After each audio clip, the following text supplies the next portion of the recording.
that, as my wife Sonia does, each economic crisis has its own characteristics, and one has to address them in a particular way.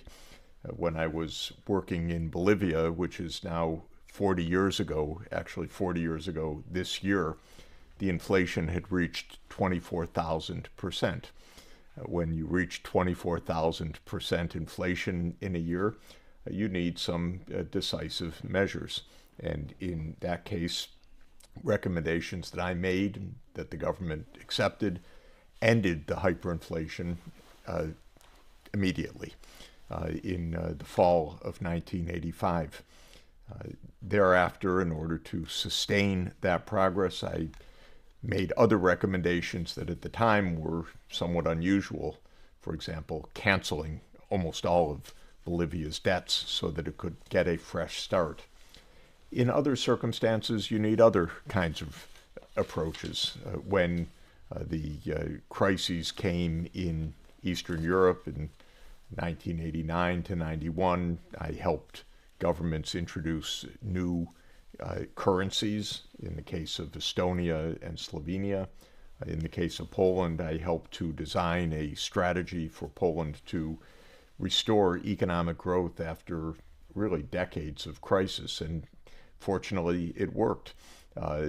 In cases in Africa, as you mentioned, working with Bono and others, the crisis was a crisis of disease, how to address the crises of AIDS, TB, and malaria. And I recommended in 2000, when I worked with Secretary General Kofi Annan, the idea of a new global fund that could fight these diseases. And of course, then Secretary General Kofi Annan championed that idea, took it on, took it to world leaders. It became the Global Fund to fight AIDS, TB, and malaria. It's credited with saving tens of millions of lives. I'm very proud of that. It's one of the recommendations that I've made that was accepted, adopted, demonstrated, and I'm very proud of the results of that.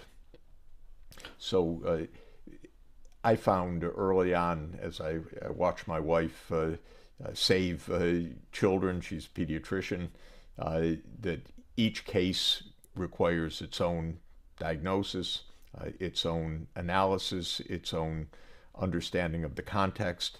In medicine, that's called a differential diagnosis. In 2005, when I wrote a book called The End of Poverty, I coined the phrase clinical economics. I want economists to be as good as doctors. So if a doctor takes the history of the patient, I want an economist to understand the history, the culture, the society, the context, the nature of the crisis. I believe that with these tools, it's possible to solve problems, solve very important problems. And today we face innumerable problems, whether it's the climate crisis or other environmental crises or the continued existence of extreme poverty or hunger in different parts of the world. These require analysis and then a creative approach. And then, if we can do it, to get the world, the major governments behind such approaches and actually implement solutions. So this is more or less the story of how I viewed what I've been doing for the last 40 years. You know, it's interesting that you mentioned the Global Fund. In 2004, I was working with UNICEF in Somalia as the deputy representative, and we became the principal recipient for the Global Funds to tackle HIV and malaria. What a profound difference it made. That was the first time that the Global Fund said, let's also go into places which are in emergency zones.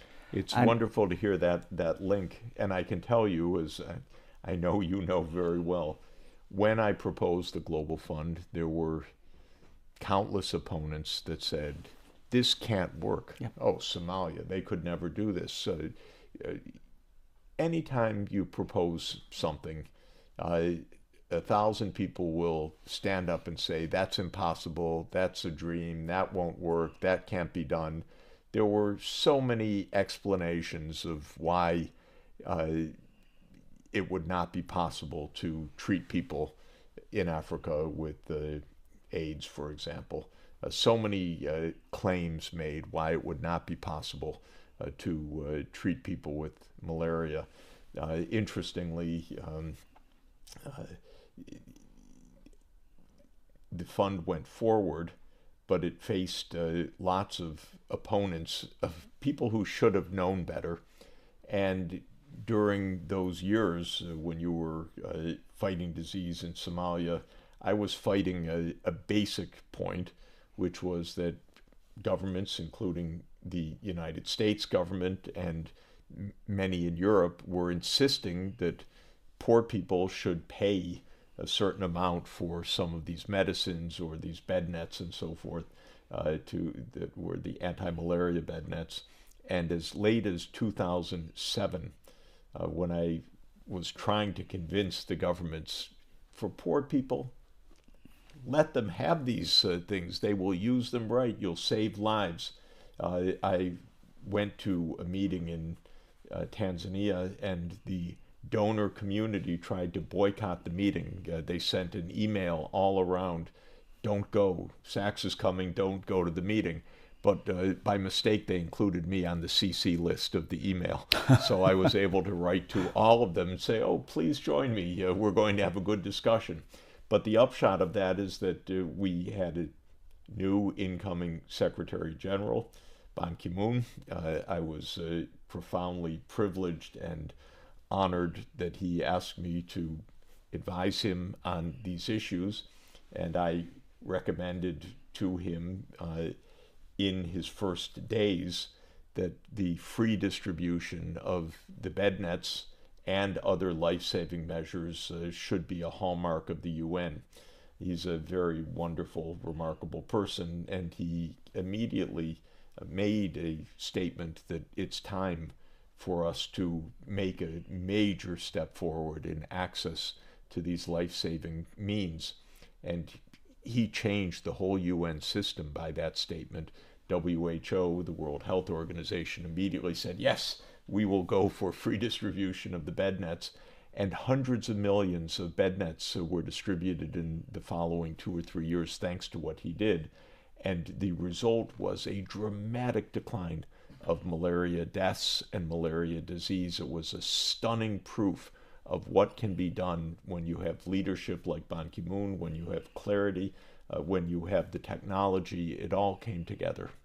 And a vision of yours, Jeff. Had it not been for you, this may not have happened, because I've seen firsthand the impact these bed nets have had on the lives of women and children, not just in Somalia, in Sudan, in South Sudan, in Darfur at the height of a conflict, how a simple bed net has a multiplier effect on wellness and well-being. I appreciate you saying it. I can tell you a story that between 2000 and 2007, I was nonstop pushing for, give the nets for free, for heaven's sake, these are poor people. And Sonia can testify that we were at actually it was a World Economic Forum meeting, to tell the truth, and they called me to stand up and to say something. And somebody at the table of my wife said to another guest, but my wife heard it, oh my God, now we're going to hear about bed nets. And so during those years, I was saying it every time my mouth opened, give the bed nets. And finally the breakthrough came because of Secretary General Ban Ki-moon, and the results were remarkable. And we need to learn the lessons. We can do things in this world. We can solve problems. We can end hyperinflations. We can help countries get started after major crises. But it takes the desire to solve the problems. It takes the analytical approach to ask what seriously can be done. And then inevitably, it requires some investment. It requires some money. It requires some spending. And if we don't put all of those pieces together, the ethics that you care, the analytics of what to do, the financing of getting it done, well, then unfortunately we dream but don't solve the problems. But when we put the three together, we really can solve one problem after another. Absolutely.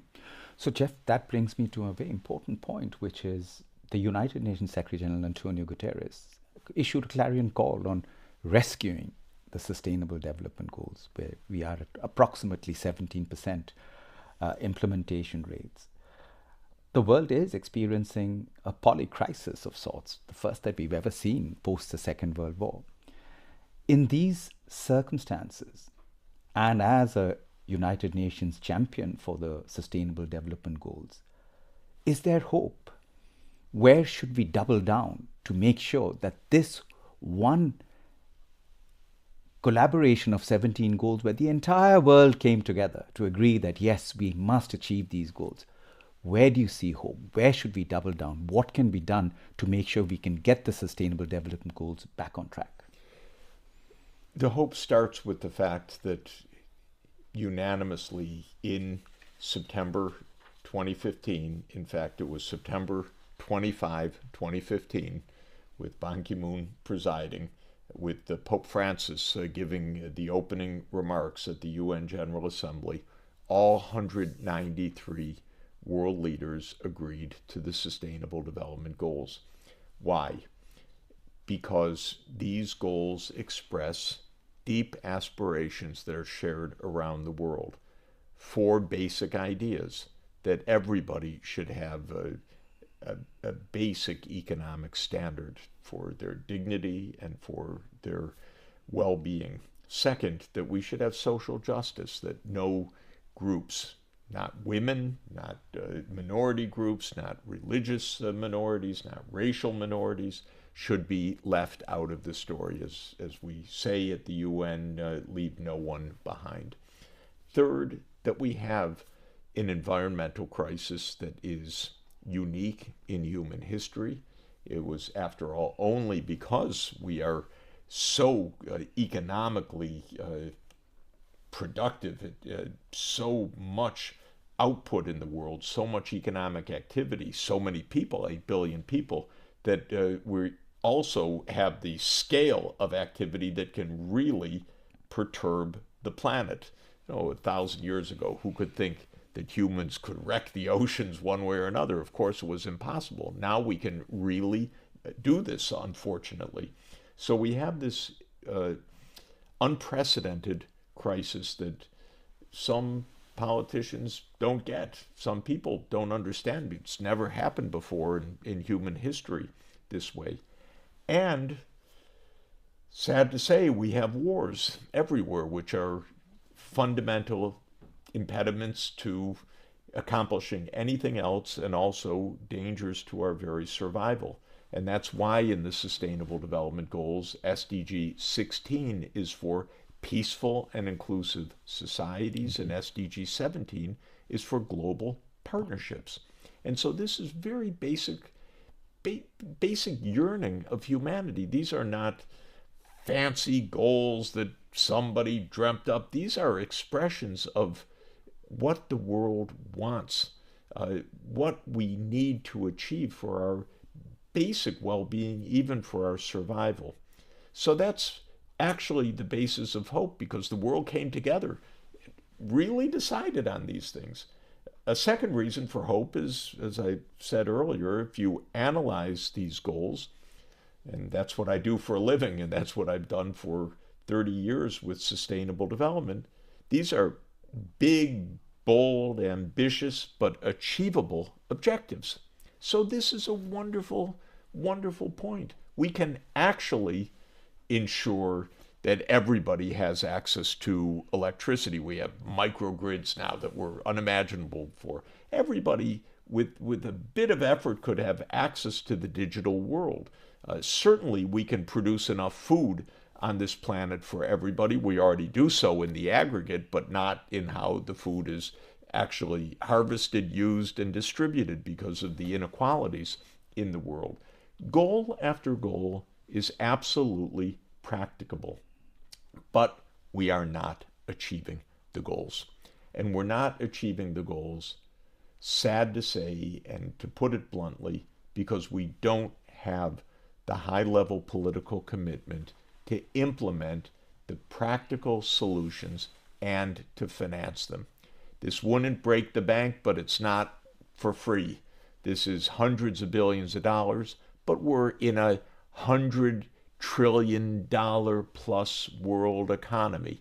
We're talking maybe 1 or 2 percentage points of world output that should be shifted to ensure that all of the developing countries can have the kids in school, can have access to basic technological needs, can build the infrastructure that they need. This is what our task is. Now, even being, I hope not politically out of line, but I have to say it because it's my own country, the U.S. is not pulling its weight in this, and this is just an absolute fact. One way to see this, which is a little bit shocking, is that, as you know very well, countries are asked, governments that is, the members of the UN, are asked to present their Sustainable Development Goal plans to their peers. Every summer in July at UN headquarters, we have the high-level political forum in which countries present what are called their voluntary national reviews, VNRs. Some governments have done it 3 times, 4 times. Almost every country in the world has presented at least one voluntary national review. I'm sorry to say that there are 3 countries right now, 3 out of 193 that have yet to do so. Haiti and Myanmar, conflict, war, violence. The United States is the last one. The U.S. has not presented a voluntary national review. That was true from the Obama years to the first Trump administration to the Biden presidency and now the Trump presidency. It's even a little bit more dramatic because in a recent vote in the UN for something that was absolutely not controversial at all, it was a General Assembly resolution of the government of Bahrain for a day to celebrate peaceful coexistence. And in that document, in a not only non-objectionable way, but a very standard way, it reiterated the world's support for the Sustainable Development Goals. And the United States spokesman said, well, we can't support it because we don't support these goals. This is the current new government in the United States. All of this is to say, we have a real challenge right now. We have a very serious challenge of holding the world together, holding multilateralism together, making the United Nations work. We depend on the UN for our survival. We depend on the UN for our well-being. But we have to understand that we're under stress right now.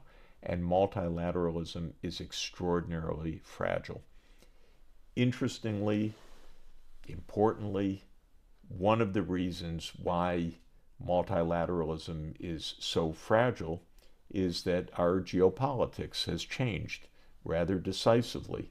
As many people have said, including the new U.S. Secretary of State Marco Rubio, we are now in a multipolar world.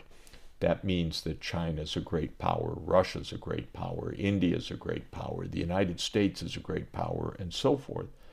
And these great powers need to get along with each other. They need to say, we as very important countries of the world need to take up the responsibility together to ensure that the goals that the world is yearning for are actually achieved. This is not happening at the moment. It can happen. It needs to happen. It's extremely important. Yeah. But Jeff, just on that, I think the vision of Harry Truman and Roosevelt on when the United Nations came into being in 1945, I believe that vision has sustained, the Charter has sustained, and it now needs much more effort by leaders across the world to keep it together.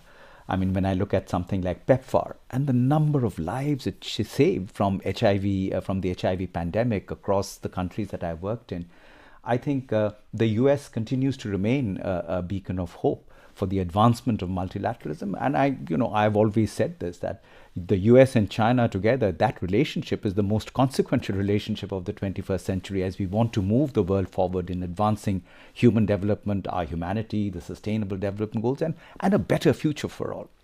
I couldn't agree more. PEPFAR is another case I had a bit of a hand in, and just to say that when George W. Bush Jr. became president on January 20th, 2001, I went to the White House almost immediately afterward because I was invited by the National Security Advisor, Condoleezza Rice. And she asked me to brief her on the AIDS crisis. She reached out and invited me in. We were in the Situation Room of the White House, which is already gives you some little bit of goosebumps. And I gave a briefing to the National Security Council about the AIDS crisis. And at the end of it, I said the United States should have a program, $3 billion per year to fight AIDS. And interestingly, at the time, one of my former students was the economic advisor to the new administration. And he put his arm around my shoulder and led me out of the West Wing of the White House and said, "Jeff, that was really good, but you don't stand a chance, really." And I said, "You don't know." He said, No, Jeff. Anyway, you did a good job." 2 weeks later, Condoleezza Rice called me back, said, "I'd like a second session on this." Fantastic. So I came back and again, and then President Bush said, "We need to do this. This is good for America." And he understood it wasn't counting dollars. It was $3 billion. It's a lot for you and me, but it's not a lot for the United States. He understood that this would be something special, something dramatic. And so the U.S. launched PEPFAR, and when President Bush left office, he was asked, "What's your proudest accomplishment?" And he said, "PEPFAR, actually." He said, "We've saved a lot of lives. This was good for the United States." We need to keep that spirit. I think the American people have it. I think it's possible. You rightly mentioned that the United Nations itself was the brainchild of the President of the United States, of Franklin Roosevelt, during the war. He knew that we needed a new way to stop wars, prevent them, and end them. And he was determined. He didn't survive to the full fruition, but he brought it into existence. And the American people still overwhelmingly support the UN. We need our government to do the same. It serves the purpose of all of humanity, without question. And there's no way we're going to survive, actually, without it. This is a hard, literal truth. We need the nuclear arms control. We need agencies like the World Health Organization. We need what all of the UN family accomplishes, and it's so vital. It's fragile. I think we need, I would say, an upgrade given the added responsibilities that the UN needs to face, that only the UN can take on. I'm in favor of strengthening the UN in many, many ways, including new fiscal capacities. Right now, the UN has to beg from its own member states for the budgets. But actually, we need to fund all of these global activities on a far more systematic basis than we have in the past. We had a summit last year, Summit of the Future. It has several recommendations for strengthening the UN. We need to use that outcome to actually move forward now.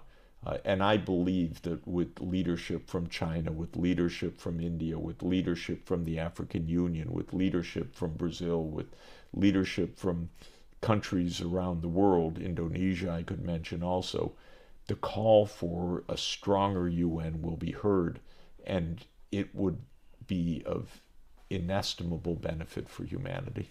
Completely agree. In fact, on March 24th, together with the Ministry of Foreign Affairs of China, our office, the UN China office, are co-hosting an event on the Pact for the Future with a number of member states to look at how do we start the implementation process of the Pact for the Future. That's fantastic And this news. is what the Secretary General Antonio Guterres is trying to really make the UN also fit for purpose, so that the membership sees a value proposition and people see the value proposition. So I'm hopeful, Jeff. In fact, given the polycrisis that we are confronted with, that perhaps the UN's moment to be resurrected in some form and the renaissance of the UN is absolutely necessary. So I'm glad that the UN has people like you that are guiding and advising the Secretary General, because this is precisely a moment that we need the finest minds to come together to take this organization forward.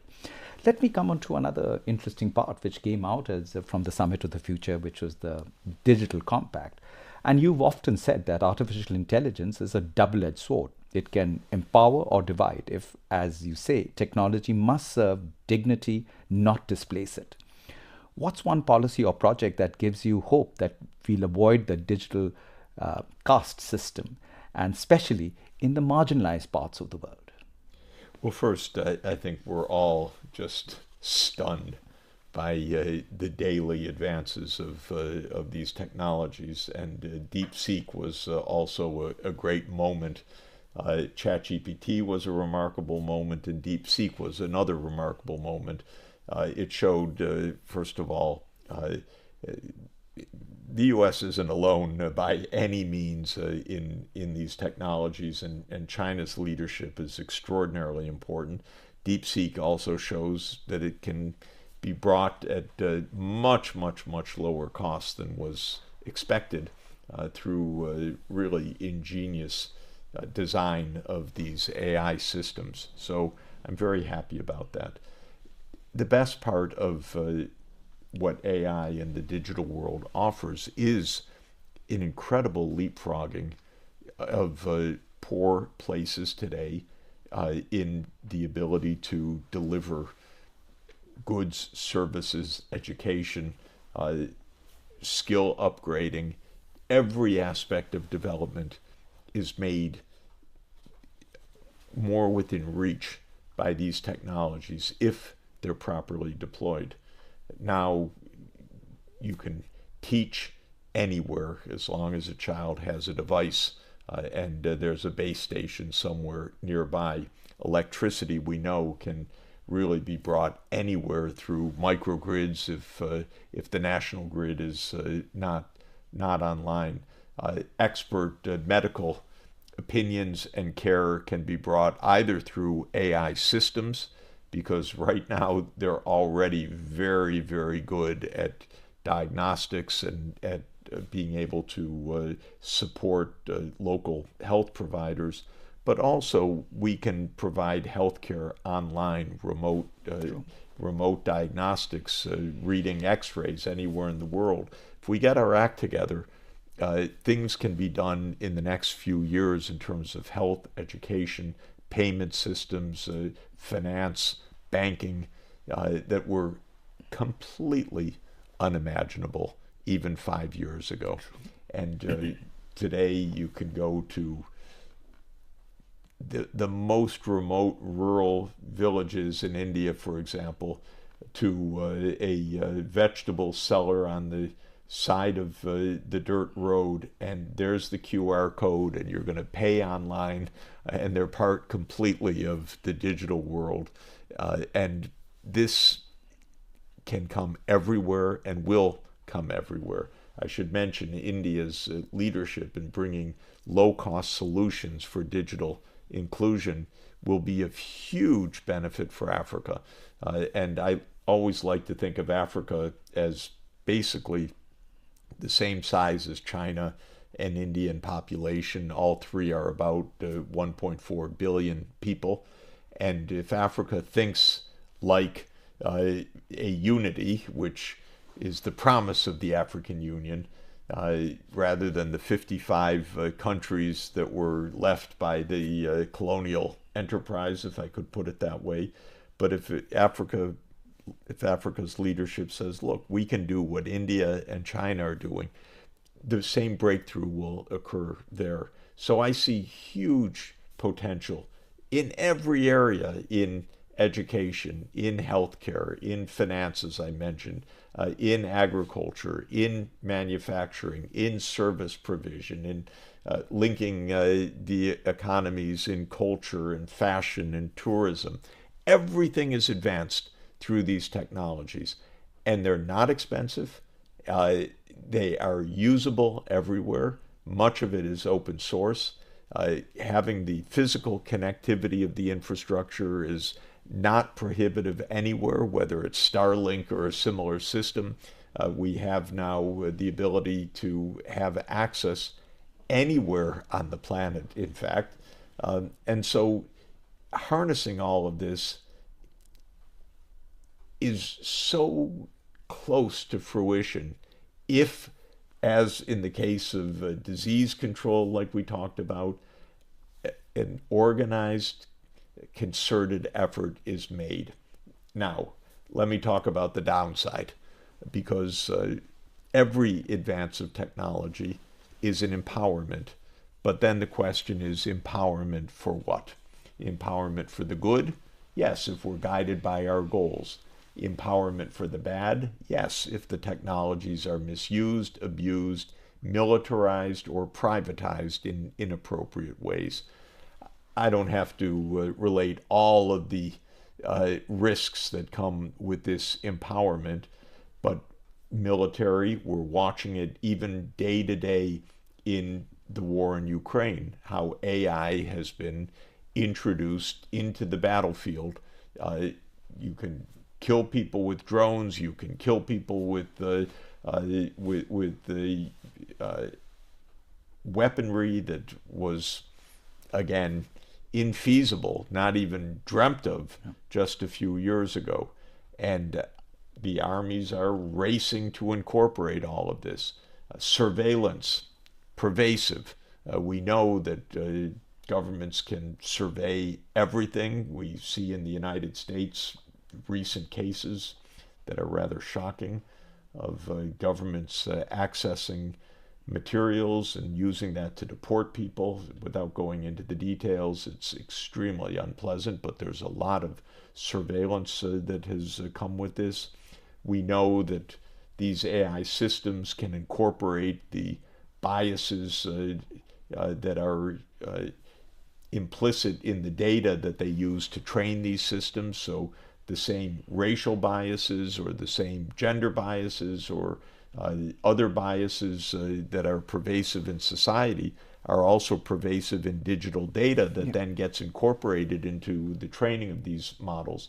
We know that we're only at the beginning of very sophisticated deep fakes because in a digital world, you can create digital stories of all kinds. You can create, put literally words in people's mouths that can be extremely dangerous.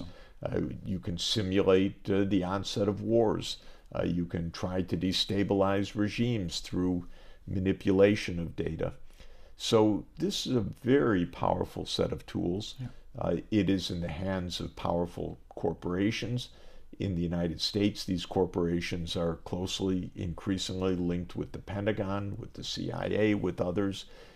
We need to get a grip on this, and we face these issues with nuclear arms starting roughly 75 years ago. It's now 80 years since the first atomic bombs were developed and used, and it took harrowing periods and many years before there were treaties that began to get those weapons under control, and they're still not adequately under control.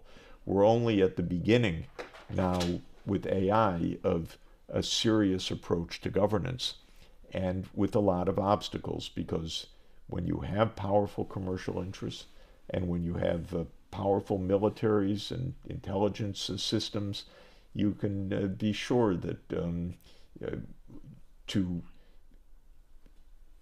really bring about effective governance will be a profound challenge. Again, it's another reason why we need the United Nations and why we need international law and why we need a level of trust among major governments. Absolutely. So that they sit down and actually engage in diplomacy, not simply in an arms race. True. Yeah, it's very well put, Jeff. I think going on to, let's say, the biggest challenge that humanity faces today, in fact, an existentialist threat, is the climate crisis. And, what the Secretary General often refers to as the triple planetary crisis of climate change and biodiversity loss and air pollution, which is having a huge impact on lives, livelihoods, public health systems. Now, you've often praised China's great leap forward in renewables, calling it the most important energy story of the 21st century. Now, how can China essentially turn these domestic wins into global bridges, especially in regions that are still trapped in fossil fuel dependency?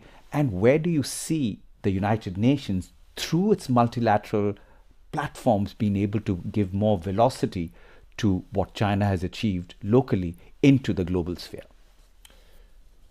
China, over the last 20 years, has moved to absolutely the forefront of almost every zero carbon or low carbon technology that we have and that we need.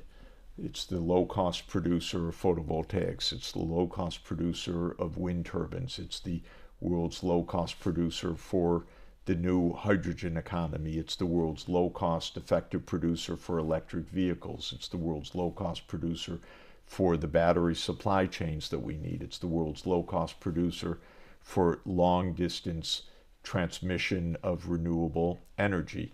It's the world's low cost producers of 5.5G for digital transmission, which now becomes the backbone of the new power sector and energy sector infrastructure.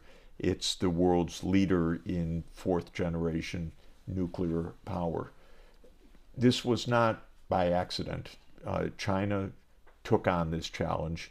It really took on this challenge starting about a dozen years ago, very intensively.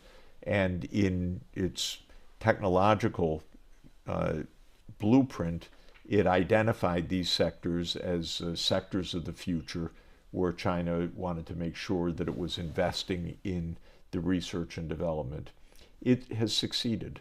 Now China offers something unique in the world, which is a massive manufacturing platform of advanced technologies for the energy transformation, just what we need. People in the US said, oh, well, China has overcapacity. This is not at all right. China has massive capacity and it needs to be deployed massively globally.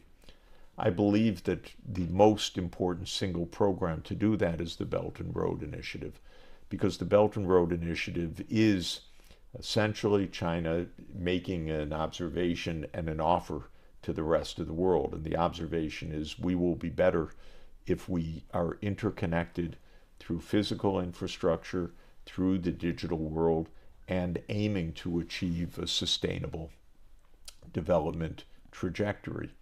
That's the vision. And the offer is we will help to finance that.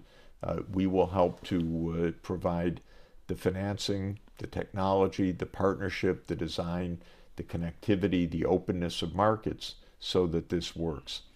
I see Belt and Road projects all over the world. I was in rural Ethiopia a few months ago and was taken to very poor areas of agriculture. It happened to be avocado growing region now. Why? Because China had built a fast rail between Addis Ababa and Djibouti, and because China had financed a major increase of power capacity. So suddenly these farmers had two things that they never had before. They had energy for their pumps, for their irrigation, for their harvesting, for their machines, and they had transport to carry their avocados to the port in Djibouti so that they could be fresh and on the breakfast table in Dubai the next day. And this was a breakthrough, and these farmers were making money, and they were expanding their farms, and they were showing my wife and me their new houses that they were building. Fantastic. This was really economic development. And this is what BRI, the Belt and Road Initiative, makes possible. It makes possible a way for a massive uptake of digital and green technologies. In the case of Ethiopia, the power is hydroelectric power. In other places, it's massive solar fields or massive wind fields. China's electric vehicles are, of course, setting the world pace right now. They're dominating the world markets. Interestingly, why? Well, I can tell you why. On the one side, in Europe, for 15 years, I watched it closely. Volkswagen, Daimler-Benz, Mercedes said, you know, we produce great cars. The world loves them. Why should we shift? And you'd say, well, climate change. Well, yes, but that's a long way off. So they procrastinated, they dragged their feet. In the United States, it was on again, off again. We want EVs. No, we don't want EVs. We're in a phase right now where we don't want EVs according to our government and so forth. China said, of course we need electric vehicles. It made a major effort both in terms of infrastructure and in terms of promoting the technology. And suddenly there were hundreds of EV manufacturers in China in the most intense competition during the last 10 years. A few not only have come out on top, at least for the moment in this intense competition, but they've become the world leaders.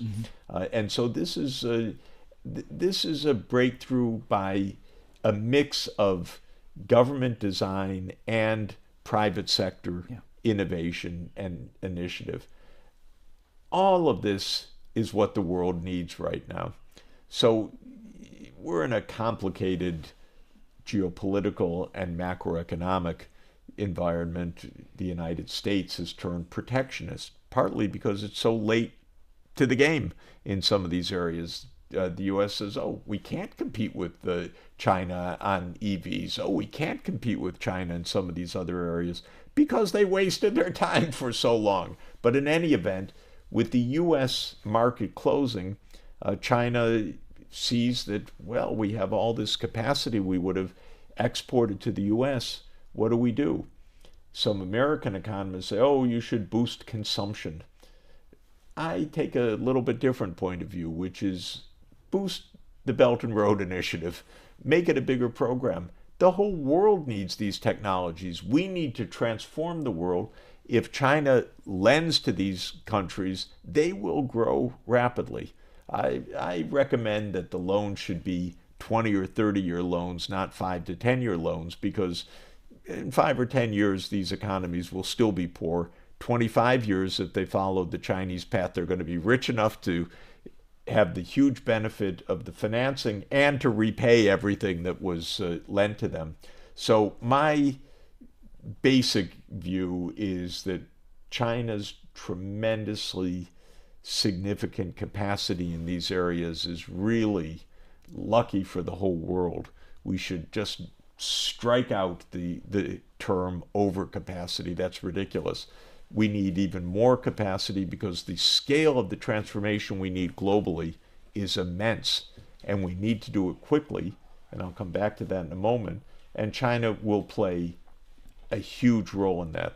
Incidentally, China should not only lend to other countries, but also Chinese companies, the great Chinese companies, should invest in direct investment and production in these countries, help build their economies as well through the direct increase of the manufacturing or industrial base in the partner countries as well. All of this is taking place at a moment where the climate crisis is suddenly, dramatically accelerating before our eyes. And I just want to underscore this point. In the last 4 years, the Earth's temperature has increased by more than 0.3 degrees Celsius. It used to take 15 to 20 years for that kind of increase. It happened in the last 4 years. And at first, scientists said, well, yes, we have an El Nino, that's a temporary warming, but things will revert. Well, now we have a La Nina in the Pacific, and the temperatures aren't coming back down. Yeah. What we're understanding now is we've essentially reached the 1.5 degrees Celsius level that we pledged not to reach. And we're just about there, or even beyond it, or just below it on trend. This is dramatic news. This should be saying to the governments, oh my God, it's even farther along than we thought. We have to go even faster than we thought. We've not heard that right now from certainly not the United States, which is apparently planning to pull out of the Paris Agreement again just at the wrong moment. But the rest of the world should take notice. We are on an accelerated trend of warming that is extraordinarily dangerous and calls on everybody to go even faster than they thought they had to go. Yeah. Yes, indeed. And you know, Jeff, in 2023, I'd actually taken the United Nations Deputy Secretary General Amina Mohammed to visit the 7th largest desert of China. It's in Inner Mongolia. It's called Kubuchi. Mm-hmm. It is mind-blowing to see an entire desert ecosystem being turned into an agricultural wonderland. And that place, when you go there, you're looking at like a sea of solar and wind power. Yeah. And they produce 3.2 gigawatts of electricity there. About 70% of it is sent back into the national grid. And it is just, I mean, that's the amount of electricity countries produce. Yeah, of course. And this is a remarkable accomplishment, and it's what should be done. And I've got a number of deserts on my list I'd like to see the same implementation. Right. And there is great hope. So I hope one day I'm able to invite Sonia and you to come and join me there. Because I feel that if many of these countries in Africa that we both know can actually grapple with combating desertification, this is a fantastic model. And what they've managed to do in China is to put big data technology and innovation. So they're really leapfrogging. They have actually robotic devices which are going and planting trees along the sand dunes. Those sand dunes has virtually disappeared. You know, in Somalia, for example, where I served, a lot of the pastoralist communities used to get into conflicts with each other, which one of the major reasons for conflict is conflict over pastures. Those conflicts have, you know, there are no conflicts there because people have settled down well. Yes. Their herds are well taken care of. They have enough of food and livestock, everything coexisting. All the needs can be met. All the needs are brilliantly met. And what they've done is they've got these really high solar panels, so the real estate underneath is fully utilized for agriculture work. It is just pretty incredible. Astounding. It is astounding. Well, you know, I really hope that, again, in the space of multilateralism, you know, China and the US working together in the space of climate can really transform the world, transition us to a green economy, and also make the world extremely wealthy and prosperous through that. It should be done. It's the right answer. Yeah. Well, now on to the UN itself. And in the book, In the End of Poverty, you wrote that, and I quote, "The United Nations is one institution that can truly speak for all of humanity." End of quote. And yet critics argue that it's often hamstrung by bureaucracy or competing national interests. With the world facing unprecedented shifts and the UN undergoing significant reforms, The role of the United Nations Resident Coordinator, my role, and you've been to many, many countries, is evolving in different ways and fascinating ways. If you look beyond the traditional tasks in this new era of global challenges and change, what's one hidden lever that could transform the resident coordinators from being coordinators into game changers for global progress? One key that the UN needs is more financial heft. I don't mean the financing of the UN itself, although that's important, but the UN and you as resident coordinator and the team that you lead of WHO and UNESCO and ITU and UNICEF and FAO and World Food Program and countless other organizations and agencies in the UN system have solutions that are astounding, that are powerful, that are in practice, that are already demonstrated, but they don't get scaled up because they require finance. And our global financial architecture is not up to the job right now for many, many reasons, but the private capital markets do not understand the growth potential of poor countries.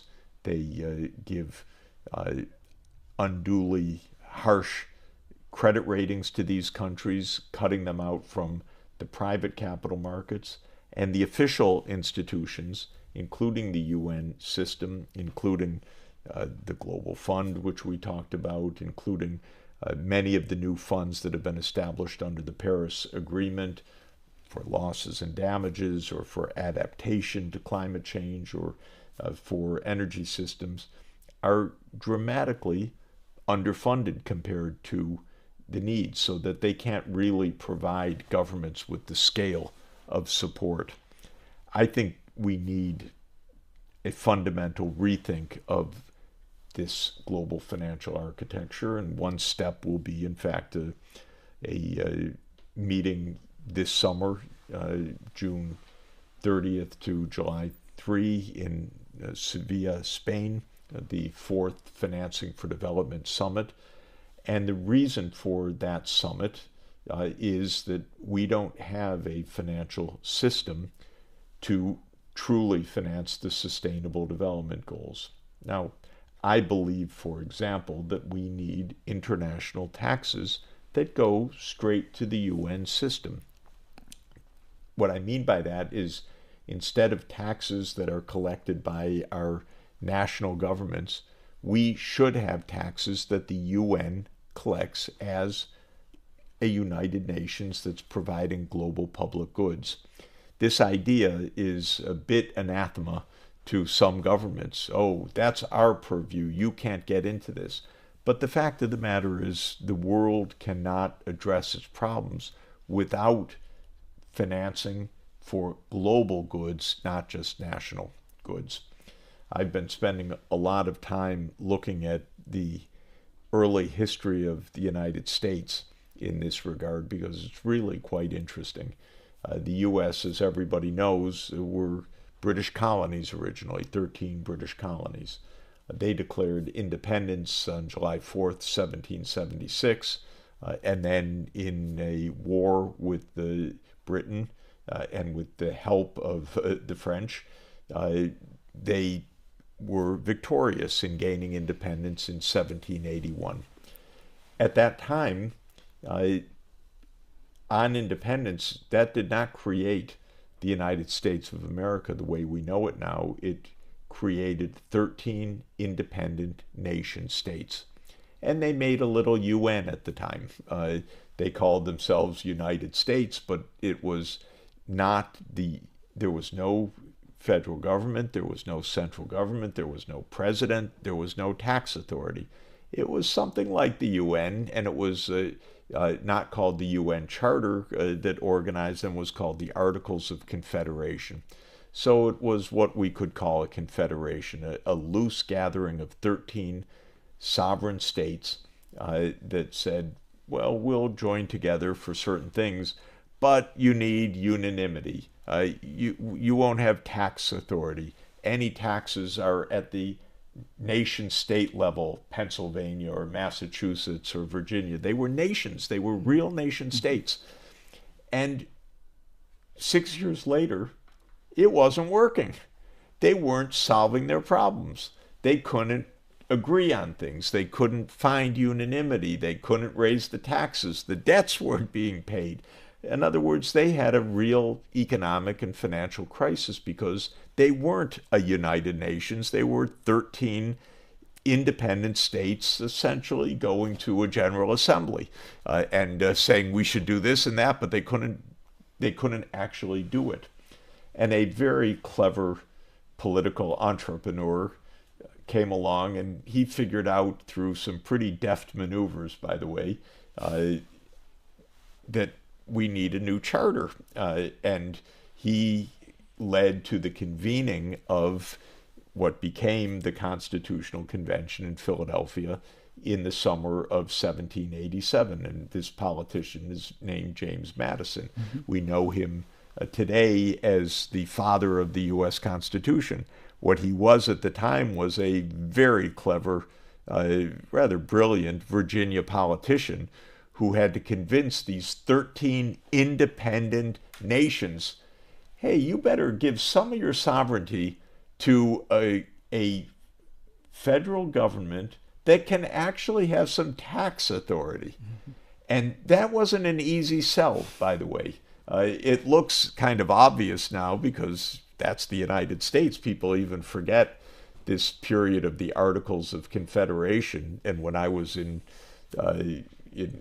junior high school and high school, I learned a little bit about it, but I didn't appreciate how remarkable it was that 13 independent nations actually gave power, real power, not just lip service, not just SDGs, not just goals, but real power to get something done to a new collective in that was agreed would be in the District of Columbia, now Washington, D.C.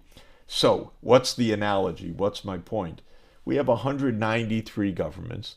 They want to do certain things. They really want to do them, but we're not getting the job done adequately. We need the James Madison of our time right now to say, hey, come on, ladies and gentlemen, there's a way to be effective. Yeah. Here are the steps we need. Here's how we could get together.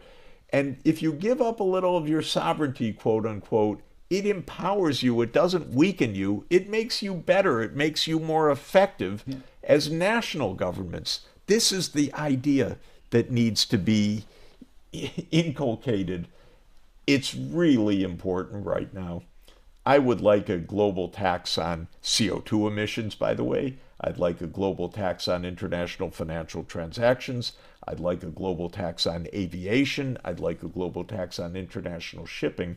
One principle of taxation is tax something that isn't being taxed at the national level. Shipping, for example, is basically untaxed.